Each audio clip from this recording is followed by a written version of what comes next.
G'day there. I'm cycling alone and unsupported across the US from the west coast to the east coast.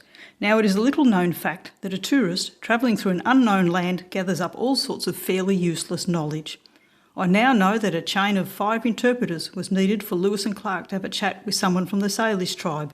When we refer to $1 as a buck, it dates back to when deerskins were used as currency worth $1 each. And I also know that settlers moving west in the 1850s had to take their own castor oil with them. And animal lovers might be interested to know that Lewis and Clark had a dog that they took with them. He was called Seaman. He was a large black Newfoundlander who liked hunting squirrels and was sometimes infested with ticks. And in between learning all of this stuff, I had to deal with the haunting of Halloween, something that this little Australian tourist has never come across before.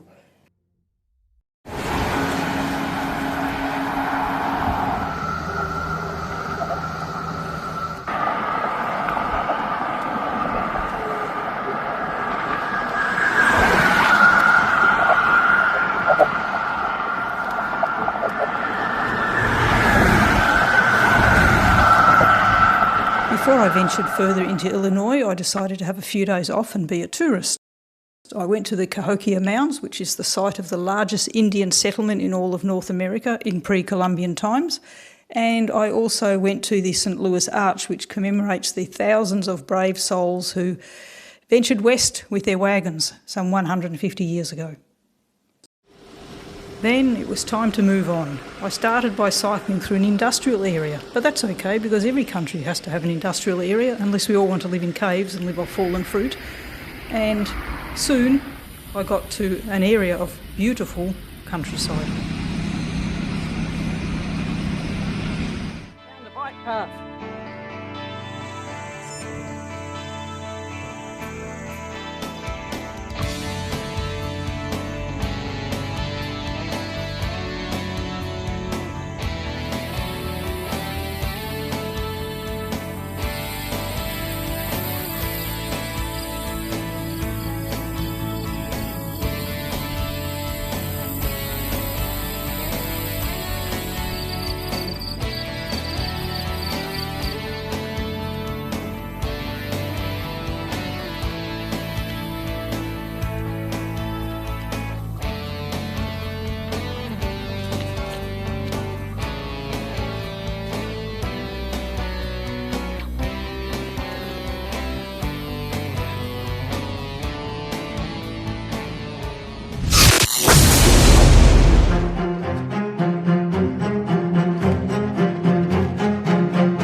So here we are again. I'm in a beautiful park and I have ridden 47 point something or other kilometres, I think. I'll check in a minute, and I reckon it's time for a lunch break. And after lunch I'm going to talk a little bit about where I am and what I'm doing here. I've actually ridden 48.5 kilometres, ascended 84 metres, which isn't much, which is great. The days like this, which are so flat with hardly any wind, they reaffirm my ability to cycle long distances. Well, for me, long distances. Almost 50 kilometres, it's not even lunchtime. Lunch today is going to be a yoghurt. This one is a Greek yoghurt with mixed berries, an egg, maybe even 2 if I eat both, and some soft tacos, and I want to finish up my peanut butter so I can get rid of the jar. But what am I doing in this park? Well, yesterday I passed a sign that said Madison County, and my immediate response was, "Ooh, covered bridges." So I thought, I'd have a look online and see what I find, and I found there is at least one covered bridge in Madison County. There might be more, but this is the one that I found that was sort of vaguely on my route. I had to do a detour of roughly 10 kilometres to get here and to get out again, but that's okay. That just goes to prove what a dedicated tourist I am. This is a covered bridge. Yeah, okay. I mean, I'm glad I came here, but it's really not all that overwhelming, I must say. There's the tracks that the cars would have driven on. You see the woodwork in the side walls.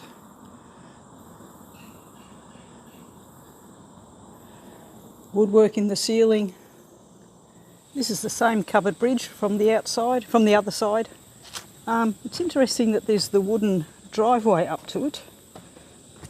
Can I just imagine though, in the olden days when it was probably part of Route 66, when the cars came trundling up the wooden ramp, drove through here.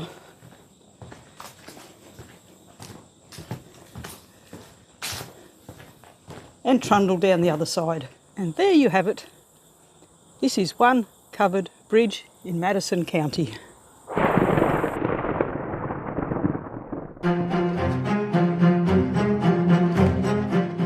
I eventually arrived in Springfield, where Abraham Lincoln lived with his wife and raised a family for almost 20 years.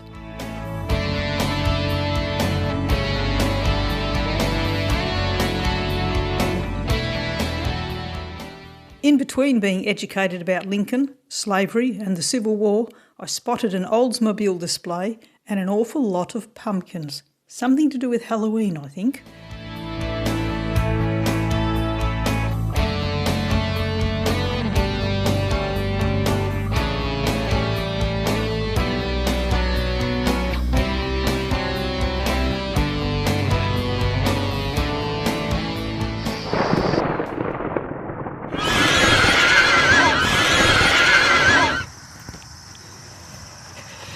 So here we are. I've just left Springfield.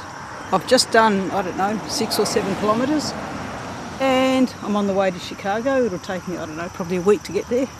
But I've now got a flat tyre, so I'm going to have to change it. Have a first look and see if I can find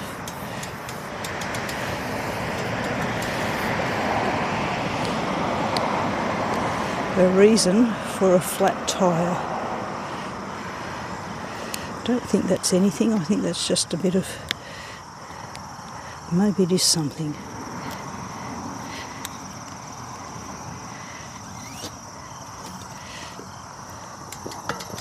The most minuscule little piece of glass there in the tyre. Now of course I'm never going to find that in the tube. I'll have to take the tube to a bike shop and get them to find it for me. I was worried a bit before riding along this road with all that glass. Anyway, I found it. So now I know that this tyre needs a repair because it has a very small hole in it, but where the hole is, like I said, I'll have to get the tyre shop to find it for me. So I'm never comfortable dealing with a flat tyre. It's not something that I was brought up to deal with.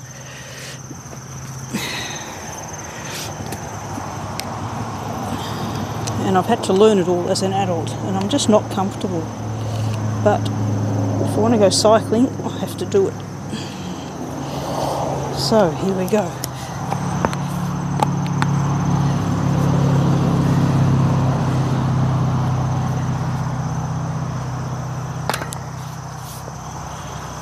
There we go, got the first half on. And now we find where the valve goes and we put the tube in. Whoop, like that. But I'm going to let some of the air out because it's too much air.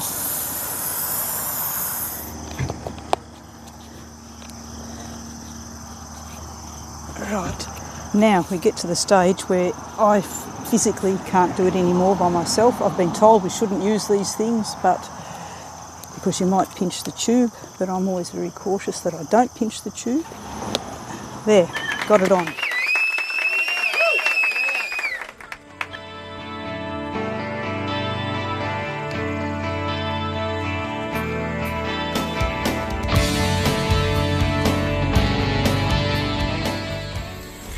I'd give a thumbs up if I could, but that would mean 2 hands off the steering wheel, and can't do that. That would be instant splat on the road.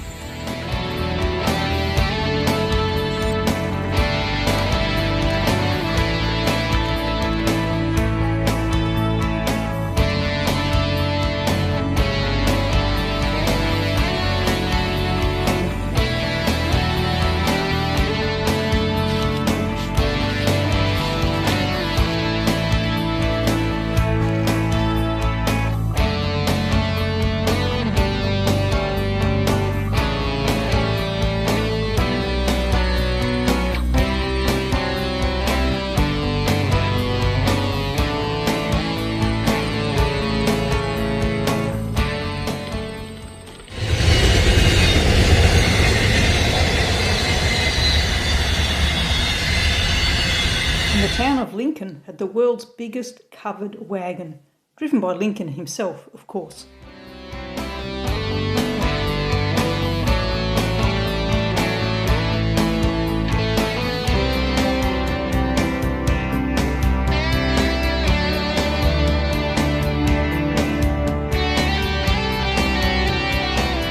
Good morning. It's 6:30 in the morning and I've just arisen. I'm staying in a campground at Pontiac. As you can see, there are lots of lovely trees here in this beautiful campground. There are all the mobile homes. There's a very mobile home with a tent. But what I really wanted to show, all these trees here, and I'm not sure what sort they are. I don't know. They're probably oak trees. So these oak trees are dropping gazillions of acorns.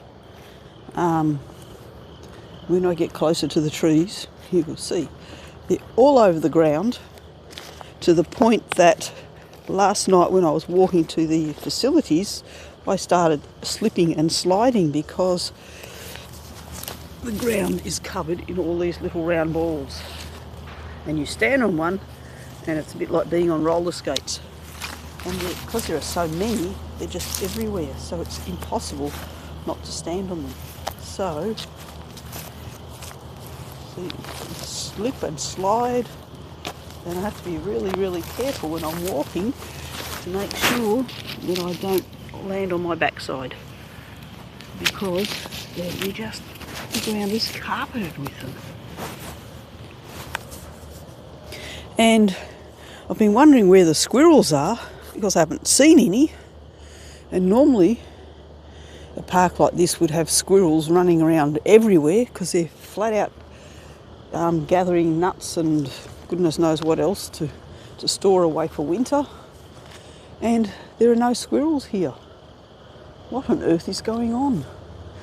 And now I've understood, because all night I've been hearing the clanging and banging of acorns landing on the roofs of the sheds here, because this campground is next to a fairground, so there are lots of empty sheds with corrugated iron roofs. And I've also been hearing the banging of acorns falling on top of the mobile homes, which is part of the reason why my tent is in the middle like that. I didn't want any acorns falling down on my tent. Anyway, speaking of acorns falling down, I reckon the squirrels have all been knocked unconscious. Acorns come flying down, squirrels down below, acorn bang on the head, unconscious squirrel. And somebody's picked them all up and taken them away somewhere. So that's the story of why there are no squirrels but millions of acorns.